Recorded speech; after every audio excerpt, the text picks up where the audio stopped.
Kelsey, here's a comparison between your second throw that I filmed today and a female thrower who threw approximately 155 to 160 feet.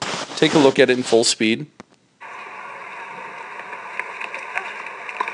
And I'll show it again here slowly. I'll do it in slow motion so you can see it step by step.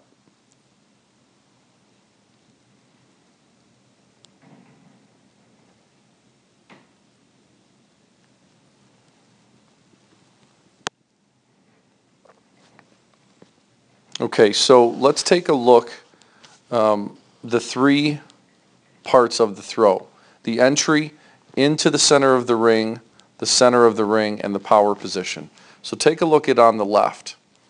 So right now, the discus with her is level at the shoulders. Her left arm is not getting ahead of her hips. The discus is staying behind her hips.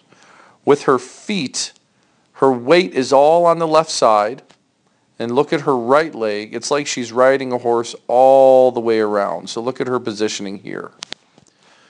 Now, as you come around, I can't tell if your weight distribution is about 70% on your left side and 30% on your right side until you get to this point. Your weight distribution should be about 70-30 throughout your whole wind-up in the back. Now, as you come around, you do a decent job with this left arm staying even with the hip, but we want it in front of the hip. And you need that left arm long, straight. So ideally, I want to see this left arm here, your hand at the end of the line. So it's kind of like you're making a triangle. And the discus, if I were to stop it approximately where she is, right now is ahead of your hip. Now let's take a look at her entry. So she's got that nice long sweep because her right leg was really wide.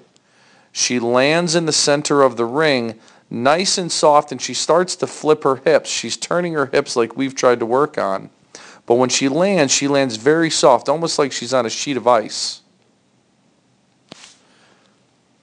When we land here, you're going more of an upward motion. You're going up as opposed to across the ring. We want to see you get across the ring. So when you jump up high, you have no choice but to almost land hard on the ground. Now take a look at her positioning. Her body weight is in front of her right foot. When you land, your body weight is totally upright and it's starting to shift towards here, towards the front of the ring. As her left leg continues to go around, it hits, and here's her power position. As your left leg goes around and it hits, you do a good job at keeping the discus at shoulder height. But what's that left arm doing? We need this left arm to start down here and work its way upward. So we slap the giant because the angle of your block arm will determine the angle of your throw. But you do a really nice job keeping the discus behind you. As she starts a throwing motion, she gets her hips going first. The discus stays at the shoulder height. She rotates around her hips with a nice flat release. As you come around, you do a nice job with your hips. You're keeping that right foot down longer, which is exceptional, which is great. But now take a look at the discus. You start to bring it down towards your hip, and now you're forcing it up high. And when you do that, your release is totally up and down as opposed to flat.